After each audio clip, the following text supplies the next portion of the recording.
Tuhan di tempat ini memuji memuliakan nama-Mu. Kami percaya biar ibadah kami menyenangkan hati-Mu Tuhan. Kami memberkati semua hamba-hamba-Mu yang ambil bagian pada pagi ini Tuhan, pelayanan di dalam nama Yesus. Biar apa yang kami lakukan itu menyenangkan hati-Mu.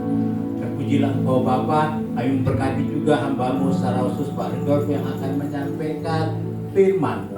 Biar semua yang dia sampaikan itu menguatkan jemaat Tuhan. Kami percaya firman-Mu yang hidup itu akan membekali kami jemaat. Terpujilah Engkau Bapa, terima kasih. Kami mau buka ibadah ini dalam nama Bapa, Anak dan Roh Kudus. Dan kami juga berdoa dengan doa Bapa kami yang sudah Tuhan ajarkan kepada kami. Bapa kami yang di sorga, dikuduskanlah nama-Mu, datanglah kerajaan-Mu, jadilah kehendak-Mu di bumi seperti di sorga. Berikanlah kami pada hari ini makanan kami yang secukupnya. Ampunilah kami akan kesalahan kami, seperti kami juga mengampuni orang yang bersalah kepada kami. Dan janganlah membawa kami ke dalam pencobaan, tapi lepaslah kami dari yang jahat. Karena Engkau yang punya kerajaan, kuasa, dan kemuliaan sampai selamanya. Jemaat Tuhan dipersilakan dulu. Puji Tuhan. Kita ada sampai saat ini karena kasih-Nya yang sempurna.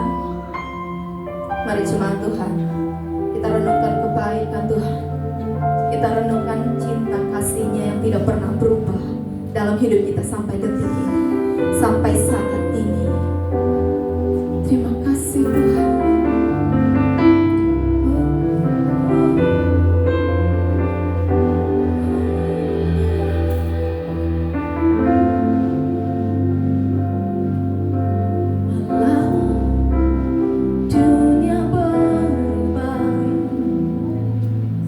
Namun kasih-Mu Tuhan tetap sama di hidupku.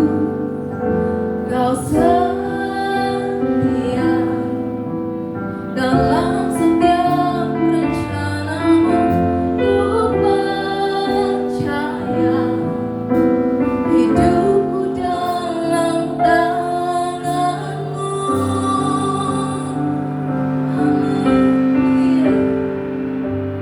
Sampai detik ini ku melihat penyertaan-Mu sempurna. Sampai selamanya Allah Tuhan,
tundukkan kepalamu, angkat hatimu kepada Tuhan, renungkan kebaikannya, renungkan cintanya yang tidak pernah berubah. Mungkin hidup kita berubah, dunia ini berubah, kehidupan kita naik turun, pergumulan kita silih berganti. Tapi ingat satu hal ini, cintanya Tuhan Yesus tidak pernah berubah di dalam hidup kita sampai selama-lamanya. Terima kasih Tuhan, naikkan syukurmu yang terbaik sampai detik ini, sampai detik ini, sampai detik ini ku melihat penyertaanmu sempurna sampai selamanya. Kau Tuhan, haleluya.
sorak-sorai Ibu. Berikan tepuk tangan yang meriah buat Tuhan kita. Sebab Tuhan kita Allah yang dahsyat. Amin. Yang merasakan kebaikan Tuhan, saya mau lihat tangannya dilambaikan. Hari ini Tuhan ada di tempat ini. Mari senangkan hati Tuhan dengan pujianmu. Kita bangkit bagi Tuhan, sebab Tuhan ada di antara kita. Bertepuk tanganlah bagi Tuhan.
Kita panggilkan adik-adik Awesome Kid.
Haleluya Tuhan, terima kasih Bapak. Kami sungguh bersyukur untuk anak-anak kami yang semakin hari semakin bertumbuh sehat dalam Engkau.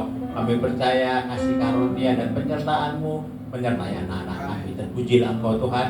Dan pada pagi ini anak-anak kami akan mendapat pengajaran tersendiri tentang firman-Mu. Karena itu kami mau berkati guru-guru yang mengajar. Di dalam nama Yesus berikan hikmat dari sorga, sehingga mereka boleh menyampaikan firman-Mu dengan bahasa sederhana dan dimengerti oleh anak-anak kami. Dan kami juga memberkati kedua orang tua dari anak-anak ini di dalam nama Yesus. Berkati usaha dan pekerjaannya, dan secara khusus juga berkati waktu bersama anak-anak ini dimanapun berada, supaya nama-Mu saja yang diceritakan dan diberitakan. Terpujilah Engkau Tuhan, segala puji, segala hormat, segala kemuliaan hanya bagi-Mu. Dalam nama Yesus, haleluya, amin.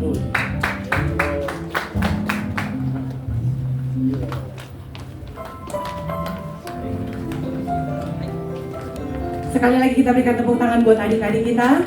Selamat mengikuti ibadah Awesome Kid. Dan pagi hari ini kita akan mengikuti penyerahan anak. Bagi anak yang terkasih yang mau diserahkan, boleh dibawa ke depan untuk didoakan oleh Bapak Gembala.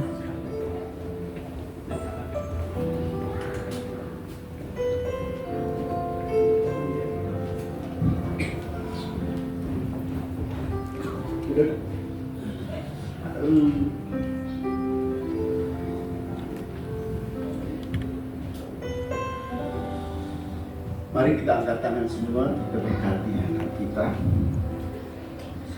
Bapa, kami serahkan anak-Mu ini, Xavier Yanto Putra, anak dari Bapak Supriyanto dan Ibu Giselle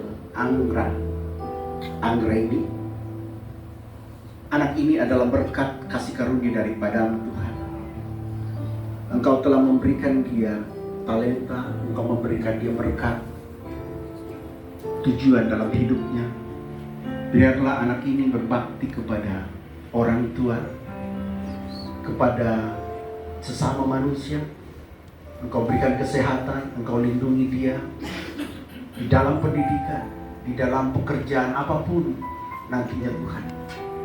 Kami percaya bahwa melalui anak ini, orang tuanya, khususnya Bapak Supriyanto, mengenal Tuhan Yesus. Bapak berkati juga orang tuanya Tuhan untuk mendidik anaknya menjadi anak yang berbakti kepada bangsa dan negara, khususnya kepada Tuhan dan orang tua. Biarlah mereka memiliki roh akan Tuhan untuk selalu membimbing mereka, anak-anaknya di dalam Tuhan. Bapak, terima kasih, kami serahkan anak-Mu ini di dalam nama Allah Bapa, Anak dan Roh Kudus, di dalam nama Tuhan Yesus. Kita katakan amin. Saya serahkan ini ya. Yesus memberkati. Salam. Coba terus. Silakan ya.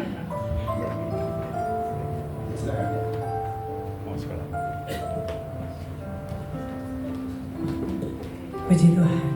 Kita kasih kemuliaan buat Tuhan kita. Kita kembalikan segala kemuliaan Tuhan kepada Tuhan. Dan pagi hari ini, mari siapkan hati kita. Kita mau diisi dengan kebenaran Tuhan. Kita mau dengar Apa yang menjadi pesan Tuhan pagi hari ini dalam setiap kita? Mari buka hatimu, buka pendengaranmu, agar kita menerima benih-benih firman Tuhan itu. Siapkan hati yang baik, tanah yang subur untuk diisi dengan kebenaran firman Tuhan. Mari tundukkan kepala. Bapa, sungguh kami mengaminkan bahwa sampai saat ini kami ada semua karena kemurahan Tuhan. Bukan kekuatan kami, bukan kegagahan kami, tapi semua hanya karena kasih sayang Tuhan. Terima kasih Bapa, kami mau mendengarkan sabda-Mu. Berbicaralah Tuhan lewat hamba-Mu. Kiranya firman Tuhan ini dapat mengambil tempat di hati-hati kami yang baik.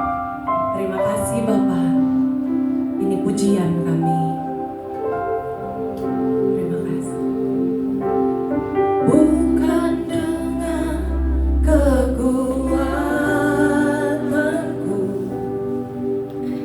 ku dapat jalani hidupku,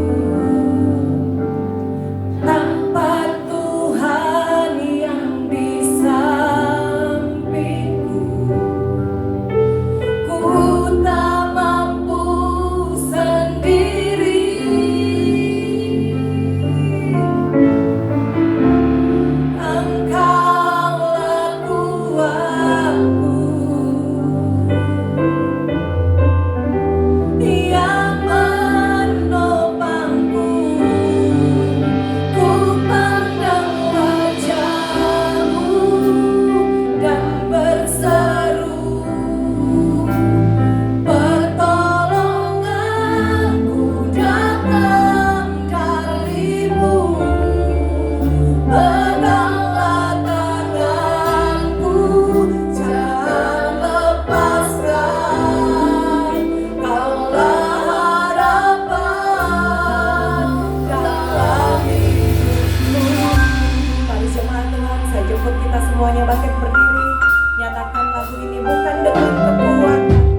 pernyataan iman kami bahwa Engkau datang, maka kami punya harapan.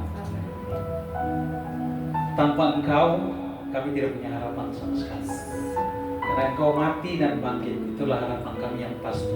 Terima kasih Bapak untuk pujian yang kami naikkan dari hati yang dalam untuk kemuliaan nama-Mu. Itulah iman kami yang paling tinggi. Kami punya harapan, punya keyakinan, dan punya masa depan yang sudah dijanjikan oleh Tuhan. Terima kasih Bapak. Dalam nama Yesus kami berdoa. Amin. Amin. Silakan duduk. Shalom. Selamat pagi, saya bersyukur hari ini bisa melayani Tuhan di tempat sini, dan secara pribadi saya dengan istri kenal dengan Gembala dan Ibu sudah lama. Kita bukan baru kenal, dan saya bersukacita bahwa pada akhir dari kehidupan Pak Ato ini menjadi pelayan yang setia. Banyak orang setelah pensiun sudah tidak punya pengharapan, tapi pengharapan itu adalah dalam Tuhan. Saya sendiri dosen di UPH, ex-dekan Fakultas Musik saat itu, dan sudah pensiun, tapi masih melayani khususnya bidang musik dan juga pelayanan penginjilan ke berbagai tempat. Dan anugerah Tuhan kalau saudara bisa berkumpul pagi ini, satu kesempatan yang indah. Mari kita akan buka dari firman Tuhan dari Yohanes 11 ayat 25 sampai 26.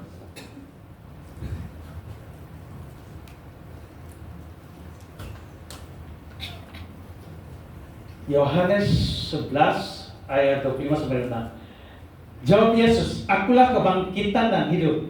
Barang siapa percaya kepadaku, ia akan hidup walaupun ia sudah mati. Dan setiap orang yang hidup dan percaya kepadaku tidak akan mati selama-lamanya. Percayalah engkau akan hal ini." Nah, saudara kekasih, ya sebelumnya saya perkenalkan dulu juga istri, Ibu Penny. Dia juga dosen di STT, salah satu STT, di bagian PAK, Pendidikan Agama Kristen. Jadi kami semua pendidik, dan Yesus juga pendidik. Amin. Yesuslah pendidik yang setia. Ya, jadi kita semua adalah pelayan dan pendidik. Nah, saudara yang kekasih, dalam bacaan kita tadi, kebangkitan Kristus merupakan puncak dari iman Kristen. Puncak dari iman Kristen itu bukan apa yang Tuhan berkati sehingga kita jadi kaya raya, bukan. Kematian Kristus itulah salah satu puncak iman yang sangat tinggi, dan dia bangkit. Kalau mati saja tidak bangkit, sia-sia. Ya. Nah, saya bicara pagi ini makna dari kebangkitan Kristus ada 4 hal yang singkat saja. Yang pertama, kematian Kristus itu membawa kemenangan atas maut dan dosa. Nah, saudara kekasih, apa yang paling mengerikan di dunia ini? Hanya maut dan dosa. Itu tidak bisa, siapapun hebatnya, dia tidak bisa menebus kita dari 2 hal ini. Maut pasti, dan dosa. Jadi kematian Kristus itu yang pertama, dia memberikan kemenangan atas maut dan dosa. Ya, saudara kekasih, kebangkitan itu membuktikan bahwa ia berkuasa atas maut. Ya, ia menyerahkan diri. Jadi bukan tidak menyerahkan diri, dia menyerahkan diri. Itu satu kemenangan. Jadi Yesus itu mati bukan karena disiksa atau dibunuh, enggak. Dia menyerahkan diri, ke dalam tanganmu aku menyerahkan nyawaku. Jadi itulah kekuatan yang luar biasa. Nah, yang kedua, penggenapan dari hukum perjanjian lama. Kematian Kristus atau kedatangan Kristus mati dan bangkit merupakan penggenapan dari nubuatan dalam perjanjian lama. Seluruh nabi dari awal sampai akhirnya sebelum Kristus, dia menubuatkan hanya satu, datangnya Mesias. Dia menubuatkan dari waktu ke waktu itu kedatangannya Mesias. Siapa itu Mesias?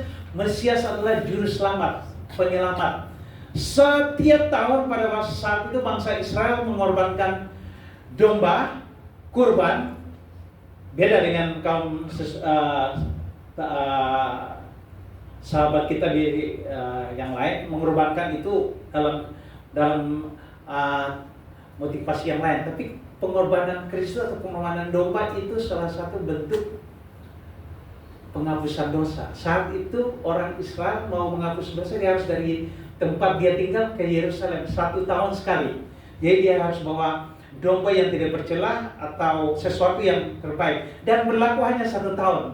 Lambang darah datang dan diserahkan dan sebagainya.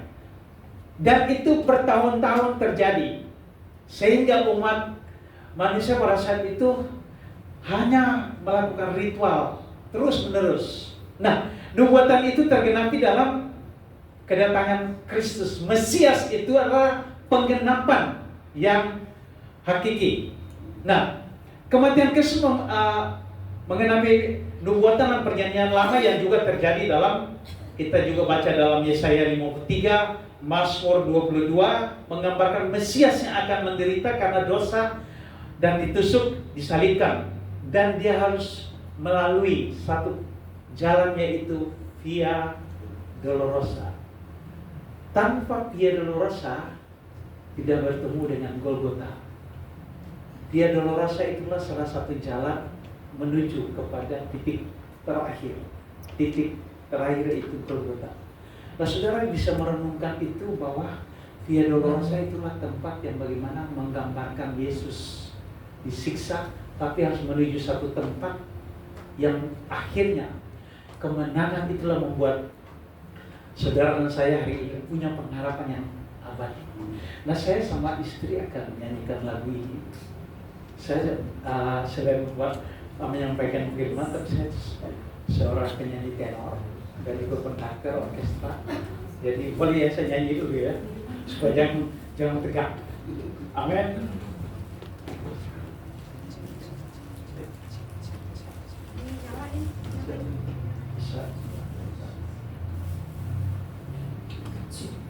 Nah, saudara yang dikasih, Via Dolorosa adalah satu tempat yang mengingatkan kita sekalian di mana Yesus harus menuju Golgota, tetapi lewat jalan itu. Kita beberapa kali ke sana. Nanti suatu saat kalau Pak Alvin juga mungkin sudah sering ke sana, tapi kita melihat bahwa Via Dolorosa itu satu tempat yang memang berliku-liku. Yesus dia bukan jalan terus, saudara. Sangat sulit. Kalau sudah nonton Passion of Christ, itulah sesuatu yang paling mengerikan.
saudara?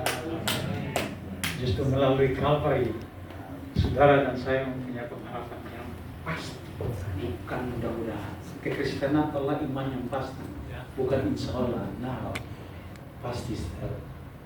Nah, saudara Yesus datang untuk mengenapi nubuatan-nubuatan dalam kitab Perjanjian Lama tadi. Nah, yaitu dia meniadakan hukum Taurat. Tapi tunggu dulu, hukum Taurat yang mana? Yaitu hukum-hukum seremonial. Banyak orang bilang, wah, kalau itu Yesus membatalkan seluruh hukum. Tidak, dia membatalkan seluruh hukum-hukum seremonial. Apa hukum seremonial? Kita tidak perlu lagi sunat. Kita tidak perlu datang ke Yerusalem tiap tahun membawa kurban domba. Kita tidak perlu terlalu mentradisikan diri harus kosher namanya, harus bersih. Yaitu bukan maksud bersih kesehatan tuh boleh. Tapi maksudnya gini, kalau tradisi orang Yahudi itu kalau sudah saya bertamu ke rumahnya Pak Ato, saya harus cuci tangan, kaki dan semua baru masuk rumah. Itu kan tradisi. Yesus datang tidak membatalkan semuanya itu. Sehingga apa yang dia lakukan adalah hukum kasih. Hukum kasih itu menutupi segala hal. Jadi ritual-ritual korban, perayaan-perayaan hari raya pondok daun itu secara tradisional jadi sudah tidak hilang lagi. Kita merayakan kebangkitan Kristus senantiasa dan sampai dia datang kedua kali. Nah, yang ketiga adalah memberikan kepada kita yang tadi jaminan keselamatan. Kedatangan Kristus, kematian Kristus memberikan jaminan keselamatan. Kehidupan yang kekal diberikan oleh Tuhan adalah anugerah yang ditawarkan melalui iman kepada Yesus Kristus. Kehidupan kekal ini bukan hanya tentang keberadaan tanpa akhir, tetapi juga tentang kualitas hidup yang dipenuhi dengan kasih, damai sejahtera, dan sukacita, dan hubungan dengan Tuhan. Berkat kebangkitan Kristus, manusia terbebas dari belenggu dosa dan hidup menuju kekekalan. Nah, saudara kekasih, dosa itu sudah lunas, sudah dibayar total. Tapi ada satu tugas. Kalau saudara pinjam duit dari seseorang terus tidak mampu bayar, dan ada orang datang, ya sudahlah, kamu tidak mampu untuk membayar uang itu, dan dia menebus. Ya udah, saya bayarkan uang ini, kamu bebas. Tapi bebas itu bukan pinjam lagi di tempat lain, saudara. Bebas artinya kamu harus tahu bahwa kamu itu sebetulnya tidak layak hidup, sudah dibebaskan. Jadi tugas kita hari ini, kita sudah ditebus oleh darah yang mahal dengan total. Tetapi tugas kita bukan seenaknya saja, kita harus cicil. Ingat, kita ini sedang mencicil dosa-dosa kita yang sudah dibayar oleh seseorang yang di kayu salib itu. Jadi saudara tidak bebas-bebas amat. Dosa sudah bebas, tapi cicil. Sampai kapan? Sampai Tuhan memanggil kita kedua kali.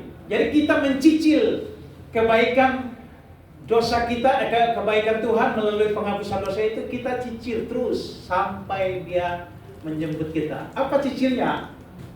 Yaitu kerjakanlah keselamatan itu. Keselamatan itu sudah ada. Tapi apa keselamatan itu? Kerjakanlah dengan apa? Mengasihi, menghormati Tuhan. Saudara sudah ditebus. Saya sudah ditebus. Nah, tugas kita aja menghormati, menghargai penebusan itu. Jangan berulang-ulang melakukan hal yang sama. Itu kita tidak berubah. Ya, ada orang, saya sebelum ini sekarang sudah umur 64. Sebelumnya itu umur 18-19 tahun itu kita melayani di penjara Salemba dalam tim musik. Saat itu sudah ikut terlibat dalam pelayanan. Nah, satu saat ada seorang, sekarang dia udah jadi pendeta yang hebat, ya. Tapi saat itu kita udah melayani. Setiap kali ibadah, datang ke depan nangis, puji Tuhan, haleluya. Saya yakin orang ini sudah berubah total ini. Jadi sudah mantap. Setelah itu setahun kemudian kita datang lagi, mana Bapak ini? Oh, dia sudah keluar, dia itu sudah pasti mantap sudah.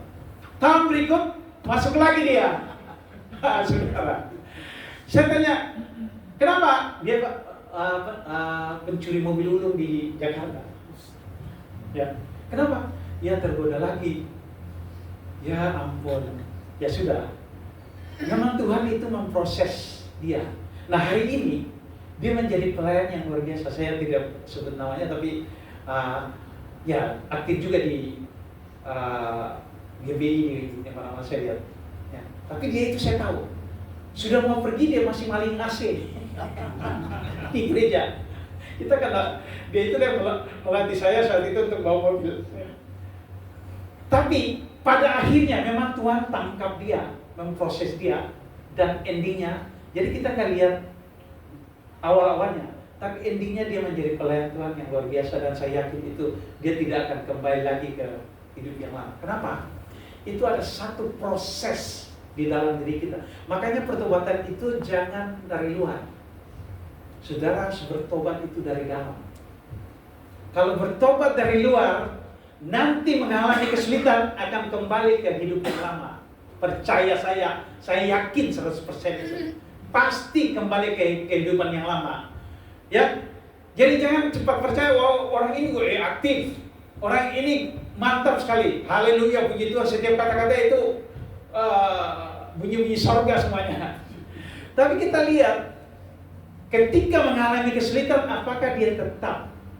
Nah, bisa tetap itu karena dia berubah dari dalam. Berubah itu dalam terminologi Yunani namanya metamorfos. Perubahan dari dalam. Pertama menjadi apa dulu? Telur. Terus ulang, kepompong.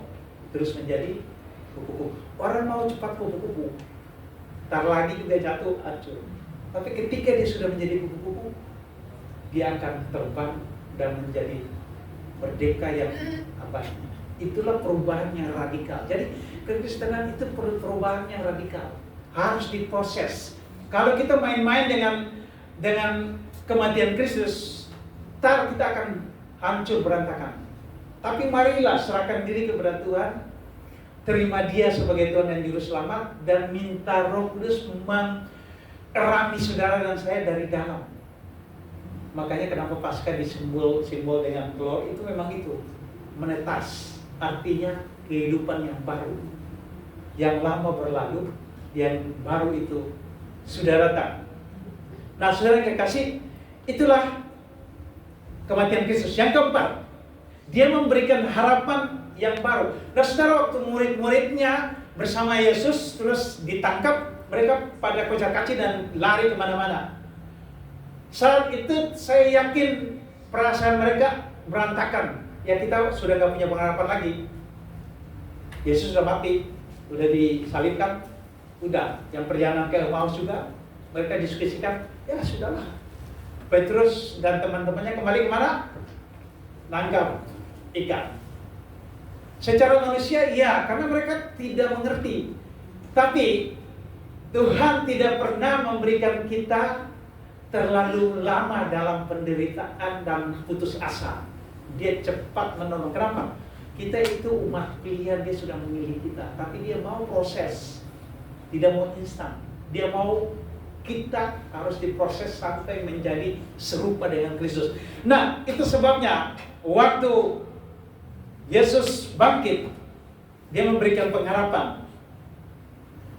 Jadi Dia tidak memberikan duka cita itu berlarut-larut. Pada hari yang ketiga, Ia bangkit dan memberikan semangat pengharapan bagi murid-muridnya. Dan disitulah pemberitahan Injil mulai dilakukan dalam Kisah Rasul 1 ayat 8. Dan kamu akan menerima kuasa dan Roh Kudus turun ke atas kamu, dan kamu akan menjadi saksiku di Yerusalem dan di seluruh Yudea, Samaria sampai ke ujung dunia. Nah, hari ini kita bukan sudah percaya Kristus terus santai-santai saja, tapi kita harus menjalankan misi Tuhan, yaitu pekabaran Injil, memenangkan banyak orang datang kepada Tuhan.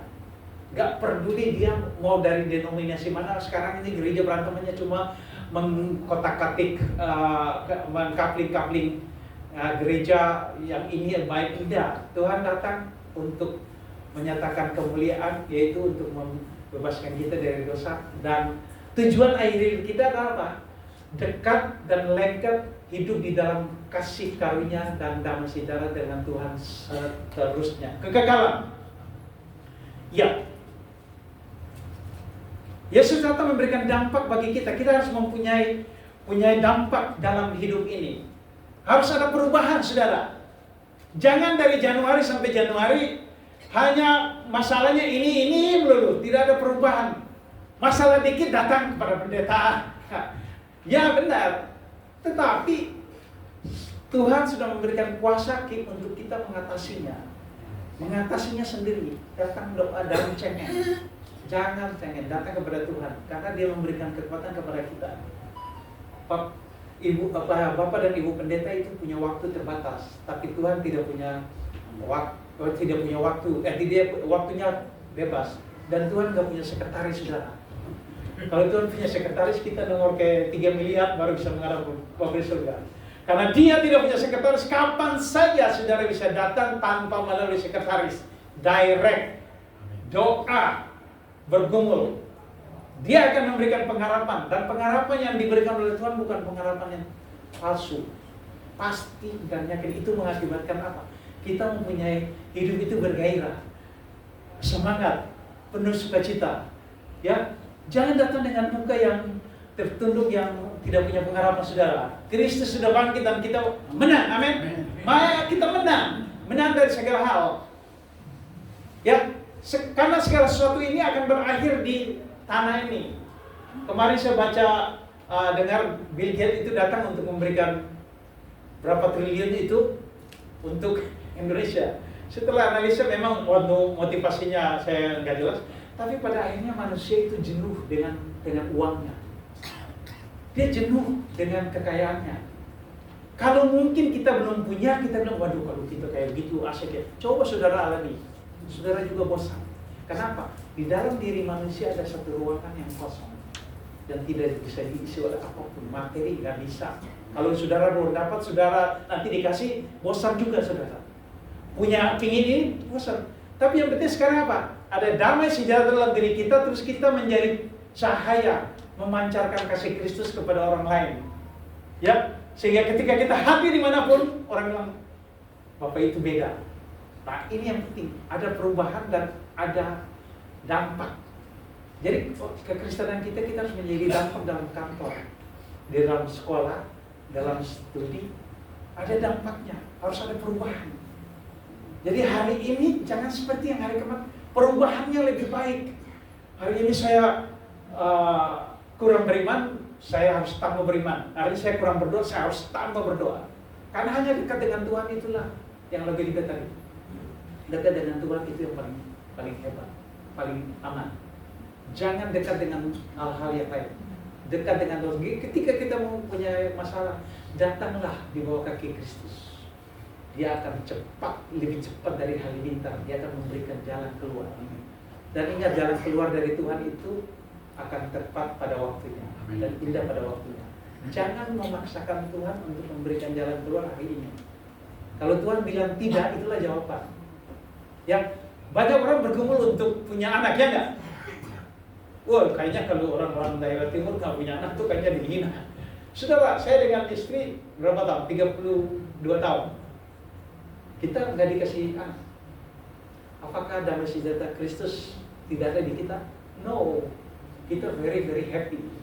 Buktinya tadi berjuang nyanyi, jadi berkat kan. Jadi berkat Tuhan itu bukan karena punya anak saja. Kalau dikasih Tuhan, itu titipan yang tadi baru serahkan, itu adalah kepercayaan. Jadi Tuhan memberikan kepercayaan kepada ibu, ini loh, kamu tolong rawat dia ini baik-baik karena ini bukan punya kamu, ini titipanku.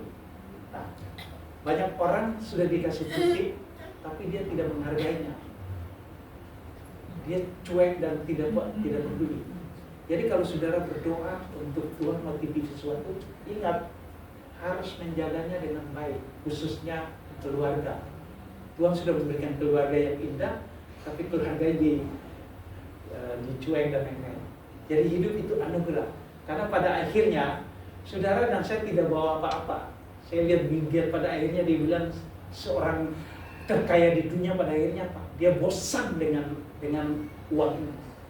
Dia pergi ke berbagai tempat memberikan donasi dan lain-lain.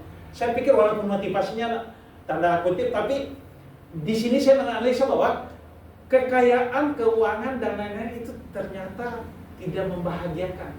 Pada akhirnya dia hidup sendirian kan, cerai.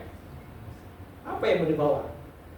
Dia bilang umur saya sudah 75 tahun, suatu saat saya meninggal dengan duit triliun US dollar. Apa? Gak ada artinya kan? Kalau Kristus tidak ada di dalam dia atau di dalam kita, sia-sia hidupnya. Serius. Dosa itu sudah diampuni dan sudah dibebaskan, tapi tugas kita adalah apa? Menyelesaikan keselamatan itu yang Tuhan sudah berikan. Bukan kita berbuat baik supaya selamat. Enggak, saudara dan saya sudah selamat, tetap selamat sampai pada akhirnya. Karena Tuhan tidak pernah salah pilih. Sekali dia meterai, dia tidak pernah cabut meterai itu. Tapi yang membuat kita yang turun naik ya kita sendiri, bukan Tuhan ya. Sehingga kita tetap harus mengerjakannya dengan apa? Hormat akan Tuhan, berbuat baik. Tuhan sudah begitu luar biasa. Aktiflah dalam gereja. Bawalah teman-teman di sekitar itu datang untuk beribadah. Itu salah satu pekerjaan yang Tuhan tidak tuntut yang lain. Dia hanya tuntut yang lain. Dia tuntut, apakah Anda sudah melakukan sesuatu kepada sahabatku, yaitu orang yang terhina. Orang yang terhina itu banyak di depan kita. Yang pakai dasi, pakai mobil mewah, banyak luar biasa. Tapi sebetulnya di depan Tuhan itu orang yang terhina. Dia harus dibawa kepada Tuhan. Jadi saudara yang kekasih, pada akhirnya kesimpulannya adalah apa? Yohanes 3:3, percakapan Nikodemus dengan Tuhan Yesus itu. Kamu harus berubah, dilahirkan kembali. Tidak bisa. Harus kita diperbaharui, dicuci, dibersihkan. Ya, karena itu jika seorang di dalam Kristus, ia adalah ciptaan baru. Yang lama sudah berlalu. Ya kan?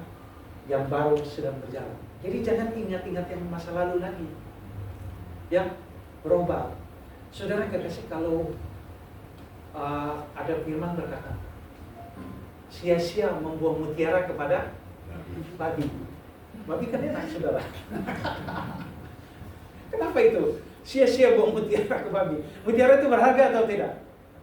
Berharga sekali. Kalau saudara nggak perlu kasih ke saya.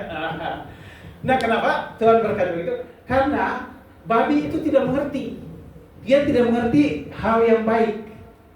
Nah, kalau saudara memberitakan Injil juga kepada orang-orang yang sudah didoakan, sudah dikasih firman sampai pakai kekerasan dikit, ini orang-orang nggak berubah. Saya berkata kepada teman yang menjaga, dia itu sedang mati, cuma hidup, mayat yang hidup. Kamu kasih apapun dia tidak mati. Hidupkanlah rohnya dulu, maka dia akan terbuka. Baru dia bilang, ini adalah mutiara yang mahal. Itulah seperti buang mutiara ke babi. Buat apa kita buang mutiara ke babi? Artinya apa? Firman Injil itu adalah mutiara. Kita harus memberikannya kepada tempat yang tepat, yaitu orang-orang yang membuka hatinya. Siapa di samping kita? Keluarga, adik, kakak. Jangan jauh-jauh, di situ dulu. Bawa dia kepada Tuhan. Jangan bilang, enggak, dia kan udah Kristen sejak kecil. Saya juga begitu. Dari bayi juga udah Kristen. Tapi bukan itu, saudara. Banyak orang Kristen sombongnya, sombong status. Oh, saya kok sudah Kristen. Kalau main Injil kemudian, kamu anak 2 hari baru tahu apa tentang firman. Ya kan? Tapi Tuhan gak butuh orang ini. Tuhan butuh kita rendah hati dan bertobat. Kekristenan bukan selama-lamanya. Makanya penyambung di samping kiri, samping Yesus.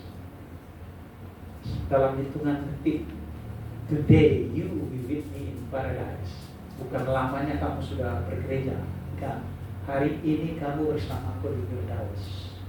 Hari ini, detik ini. Artinya apa?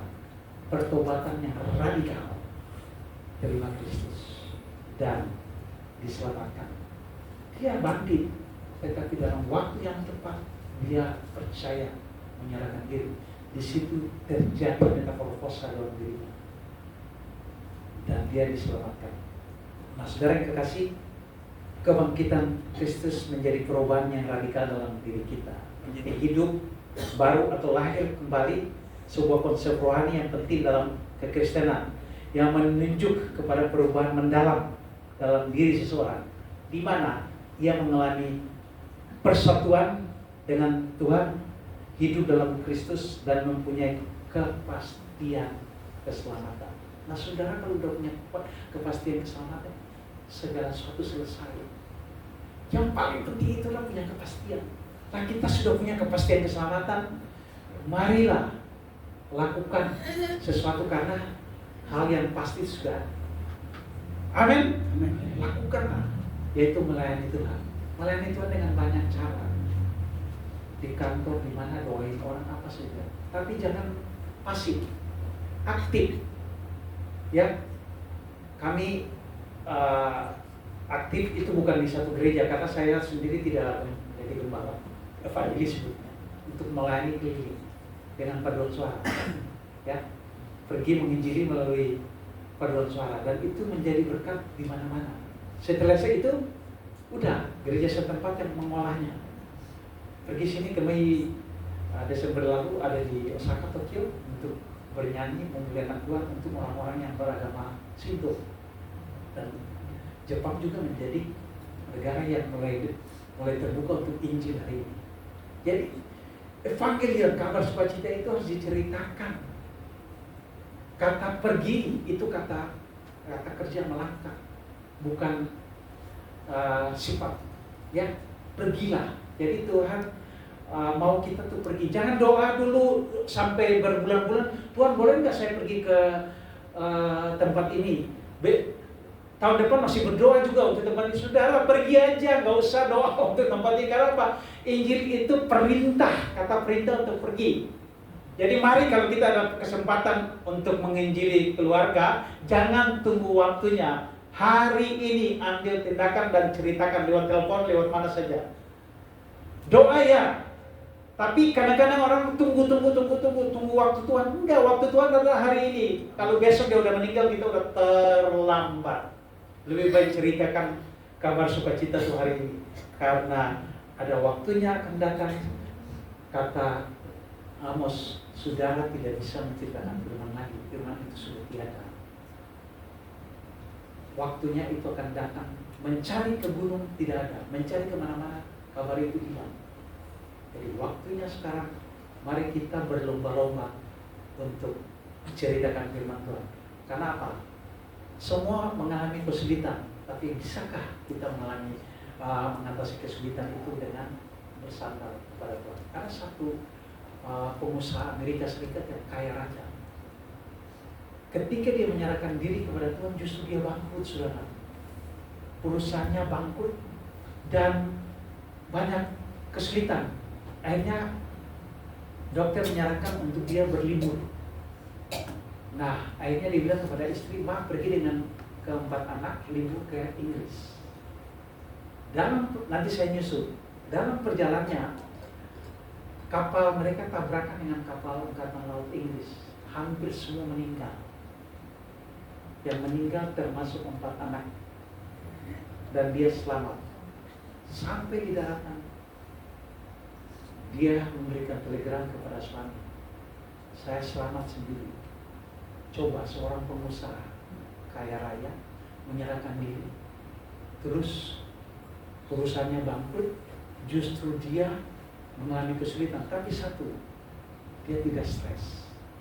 Dia menyusul istrinya di Inggris, dan di tengah laut kapal itu berhenti. Saat itu masih belum ada pesawat yang kemarin. Mereka menabur bunga. Nah, pada saat menabur bunga tengah laut itu, dia menulis satu puisi, judulnya Tenanglah Jiwaku, Tenanglah Jiwaku. Bayangin aja seorang luar biasa, dia masih berkata tenanglah jiwaku. Dia bilang ini, kata ini nggak bawa keberkatan, nggak ada bawa apa-apa. Nah, saya akan nyanyi lagu ini, saudara merenungkannya dan berdoa. Jika saudara mengalami kesulitan hati hari ini, saudara belum seperti Horatio, 4 anak yang meninggal, perusahaan bangkrut, tapi dia masih bilang terpujilah jiwaku, tenanglah jiwaku. Itulah iman. Kalau tidak ada Roh Kudus dalam dia bisa berdiri. Karena Roh Kudus ada dalam dia masih berkata, tenanglah jiwaku, tenanglah jiwaku. Sambil saudara merenungkan, saudara bisa berdoa di dalam hati masing-masing.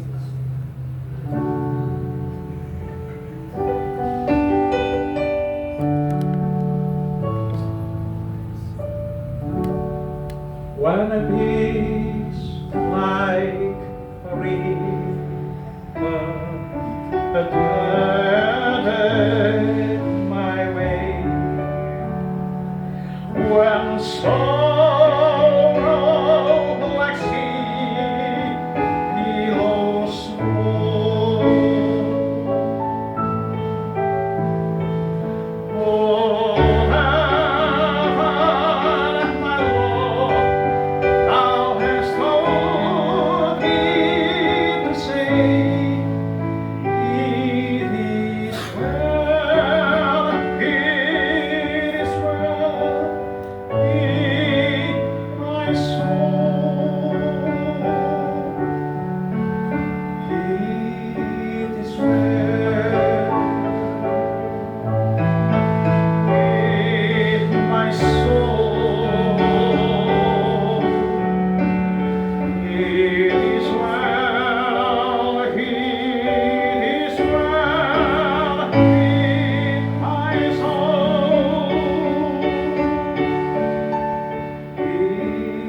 is well in my soul. It is well, it is well in my soul. It is well, it is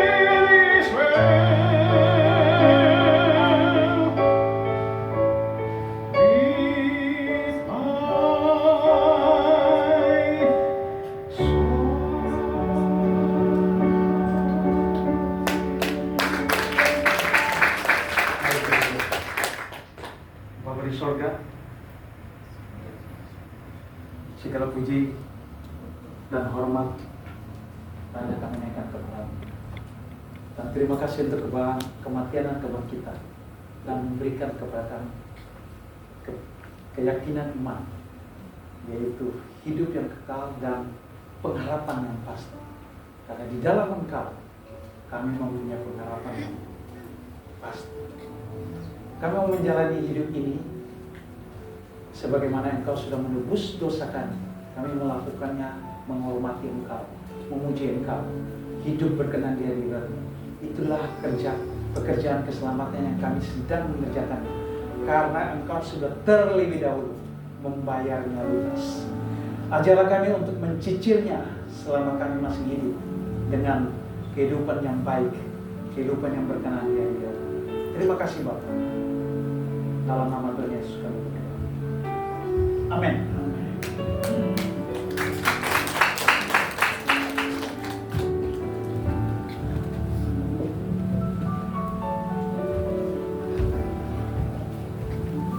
Haleluya, luar biasa. Berikan kemuliaan bagi Tuhan.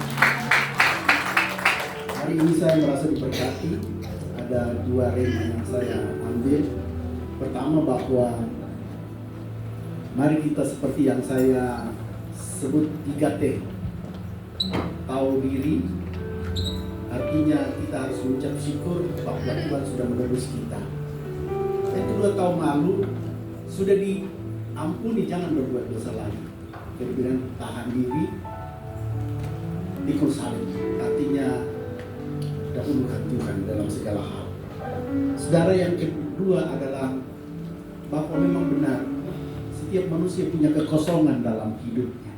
Ada orang kaya tetapi merasa bahwa dia tidak damai sejahtera.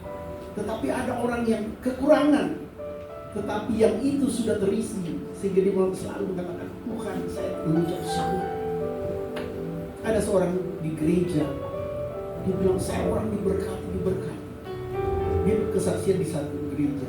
Dan ketika pulang dari gereja, saya melihat gimana sih orang diberkati ini. Saya pikir udah mau pakai mobil yang hebat atau gimana. Tahu-tahu tidak, dia naik bis kota. Ternyata bahwa apa yang kosong itu dia terisi. Jadi ketika itu terisi, semuanya udah tidak ada artinya lagi. Saudara, ya, kesaksian Bapak Ridho pada hari ini bahwa beliau dicukupkan segala sesuatu. Hanya satu, anak. Tetapi itu tidak membuat ada yang kosong, tidak. Kita bersuka cita. Kalau di dalam Facebook betapa kadang-kadang saya ini orang jalan-jalan aja berdua, berucap syukur berdua, main-main pesawat berdua. Itu kalau tanah kosong itu pakai helikopter gitu. Saya pikir Pak Ridho benar-benar hopping off berdua, tapi melayani, diberkati ke luar negeri semua ya. Dan hari ini kita mengucap syukur bahwa kita tidak perlu bayar mahal, beliau datang hari sini nyanyi. Ya, pasti Toraja Pak ya. Saya ada waktu itu Bapak pencarian dana, Bapak ada seperti itu. Saya bayar mahal ya itu. Tapi hari ini melayani kita luar biasa ya. Bapak Ibu yang dikasihi Tuhan, kita selalu mengucap syukur dalam segala hal. Baik, mari kita lihat ada tayangan untuk pengumuman ya, sebagaimana ya, sambil jalan terus. Hari ini kita ada acara diakoni ya. Artinya begini, mulai hari ini tiap minggu kita akan mengadakan apa ya, dibilang bagi atau jual makan di depan ya. Tapi ya kita masak, kita kasih yang 5.000 saja untuk satu paket. Jadi bagi Bapak Ibu yang mau beli, jangan beli 5.000 kalau jemaat. Beli lebih dikit kan, itu memberkati ya itu. Jadi hari ini kita setiap minggu kita sudah komit untuk memberikan berkat ya, diakonia. Kita jual, kalau masih nggak laku ya kita turunin 3.000. Karena kalau gratis udah habis ya waktu itu kan. Ya. Karena kalau kita kasih gratis itu kadang-kadang orang nggak mau makan, tapi karena gratis ya mengambil aja. Tapi kalau 5.000 orang yang memang mau lapar, uangnya kurang, dia bisa membeli seperti itu. Nah kalau Bapak Ibu mau berpartisipasi, besok kita tambah lagi 200 kalau memang seperti itu ya. Karena tujuan kita memang menjadi bukan hanya dari firman, tapi juga kita memberikan jasmani ya. Baik, mari kita berdoa. Bapa di dalam surga, terima kasih untuk firman-Mu pada hari ini. Berkati hamba-Mu Bapak Ridho dan istri. Berkati segala pelayanannya Tuhan. Di dalam negeri, di luar negeri, Engkau memberkati hamba-Mu ini Tuhan. Hari ini menjadi saluran berkat bagi kami. Menerangkan bahwa Tuhan yang begitu besar kasih-Nya kepada kami telah berkorban untuk kami. Segala tradisi-tradisi ada, sudah Tuhan bayar. Oleh karena itu kami harus mencicil untuk tiap hari menjadi semakin sempurna sama dengan Bapa sempurna. Terima kasih Bapak, terima kasih. Dan saatnya kami akan memberi yang terbaik, biarlah semua ini dipakai untuk pelayanan kerajaan. Berkati tangan-tangan yang memberi, juga yang belum memberi Tuhan. Di dalam nama Tuhan Yesus kami berdoa dan mengucap syukur. Amin. Ada satu pujian yang lama.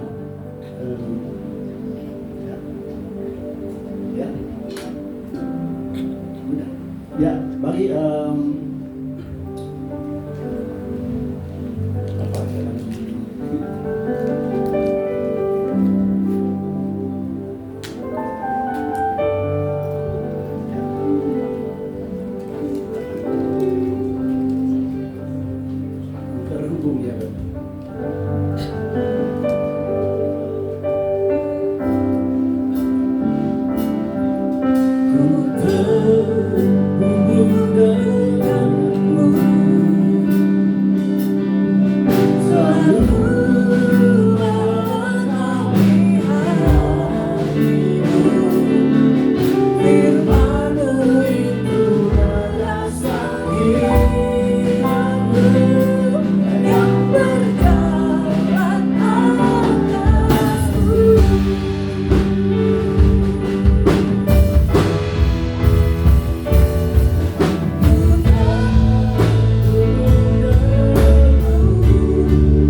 Terima kasih Bapak, selama 1,5 jam kami memuji Engkau, memuliakan Engkau, bahkan mendengarkan firman-Mu, dan juga memberi yang terbaik bagi Tuhan. Biarlah semua ini bagaikan dupa yang berbau harum di hadapan Allah. Engkau memberkati hamba-Mu yang telah menjadi saluran berkat Tuhan. Biarlah hidup kami selalu tahu diri bahwa Tuhan sudah menembus kami. Tahu malu bahwa kami tidak akan melakukan dosa lagi. Tahan diri bahwa kami mau pikul salib untuk mengutamakan Tuhan di dalam segala kehidupan kami. Bapak, terima kasih. Kami berdoa untuk bangsa dan negara kami, presiden dan wakil presiden, para menteri, penegak hukum, polisi, tentara, dan semua pelaku ekonomi, kesehatan. Tuhan Engkau memberkati. Seluruh gereja yang ada, Tuhan Engkau juga memberkati. Hamba-hamba-Mu yang melayani, pendeta senior Gilbert Lumindung, Tuhan Engkau memberkati juga. Dan para jemaat-jemaat yang ada di tempat ini, Tuhan, yang sakit Engkau sembuhkan, yang lalai Tuhan Engkau ingatkan untuk datang beribadah, yang punya beban berat Tuhan Engkau berikan kekuatan, yang punya masalah Engkau berikan jalan keluar, yang jauh dari Tuhan biarlah semakin dekat dengan Tuhan. Anak-anak kami yang perlu dalam pendidikan, Tuhan Engkau tolong mereka. Segala dana ekonomi Tuhan Engkau memberikan, cukupkan.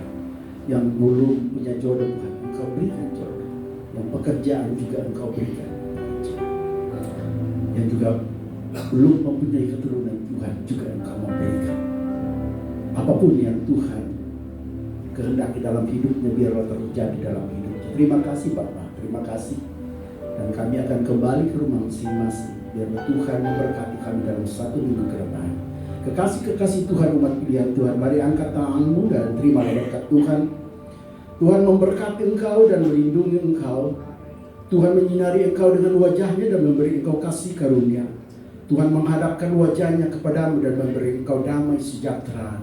Kasih karunia dari Allah Bapa, anugerah keselamatan dari Yesus Kristus, pertolongan, kekuatan, penghiburan dari Roh Kudus menyertai kehidupan saudara dan saya sampai Tuhan datang menjemput kita. Di dalam nama Tuhan Yesus kita katakan amin. Berikan kemuliaan bagi Tuhan. Terima kasih.